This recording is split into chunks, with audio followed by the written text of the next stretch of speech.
I need more coffee. Better. I already had this conversation twice today, and I feel like that was the universe telling me I needed to make a quick video about it. We live in a world of normalization now, which means that dynamics is more important than loudness. We can't be louder or quieter than any other song on most streaming platforms. We can be the exact same perceived volume as other songs. That's it. That's the hard science fact about it. On Spotify, for example, right now, your song is going to be minus 14 LUFS. It's not going to be minus 14.1. It's not going to be minus 13.9. Exactly minus 14. And guess what?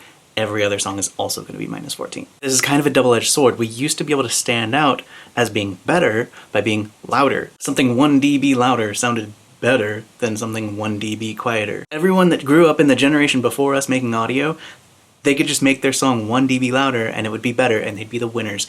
We don't have that luxury anymore. We're not competing on things like arrangement, mix clarity, tonal balance, which is a little more difficult than adding just a dB.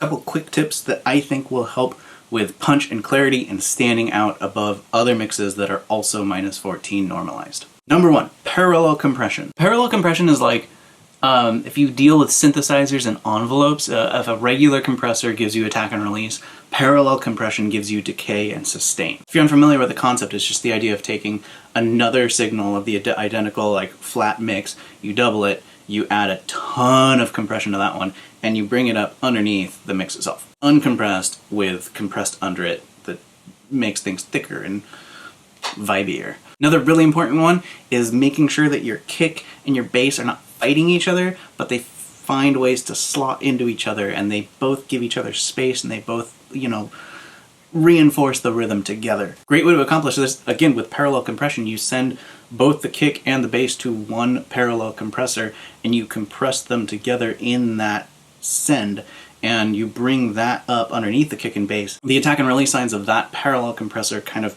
bring both instruments into one space and they're behaving together, they're hitting together because of the attack release times. Maybe one more trick for like crispiness is the good old 1176 all buttons mode, fast attack, fast release going into an LA2A. It's like the thing that everybody does, 1176 LA2A in series in that direction. The 1176 is gonna catch all the really harsh transients. The LA2A is gonna just level everything up and it just makes things larger than life. If it's not something you've ever tried before, it's a secret used by the pros. Everybody does it. Try it. You'll love it. It is like the closest thing to the definition of crispness is that combo. Works great on vocals, snare drums. I mean, you name it. Like, it works everywhere. But I think maybe the best trick you have available to you, the best tool in your proverbial box of tools, referencing other great mixes. Referencing your mix against other great mixes is kind of like getting the answers to a test. It's your cheat sheet. Here's what you do. You take those mixes, you drop them into your DAW. Level match them. Very important. Make sure that the LUFS value or RMS value, about the same, is in line with your mix. You want to be looking at short-term loudness, not momentary or integrated. Short-term loudness to short-term loudness. And you want to line them up so that the chorus matches your chorus, the verse matches your verse, the intro and intro. Obviously, if you need to move the reference song around or chop out a chunk of it and move it around, do that. You may also find that one loudness doesn't work for the entire song, like the chorus loudness matches your chorus loudness, but the verse loudness is not the same as your verse. This is where you start comparing your mix to their mix. Ask yourself the following questions. Is my chorus quieter or louder than their chorus? Is my verse quieter or louder than their verse? Is my bridge, intro, outro, quieter or louder than theirs? Tonally, is my chorus, verse, bridge, whatever, brighter or darker than their chorus, verse, bridge? Density, like thinness and thickness, a product of compression. Is my chorus thicker or thinner than their chorus? Effects, is my reverb, delay, saturation more saturated, less saturated than theirs?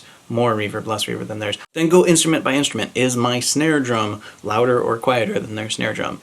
Is my snare drum brighter or darker than their snare drum? Is my snare drum thicker or thinner than their snare drum? Is my lead vocal louder or quieter? Brighter or darker? Thinner or thicker? More or less reverb? More or less saturation? Feel free, of course, to make artistic decisions to not have the identical mix as your reference mix. You don't want a carbon copy of their mix, you want your mix. So feel free to say, yes, my kick drum is louder than their kick drum, and that's intentional. Okay, that's it. That's the video. I hope this helps. If you like it, give it a thumbs up, comment, you know the thing. See you in the next one. Peace.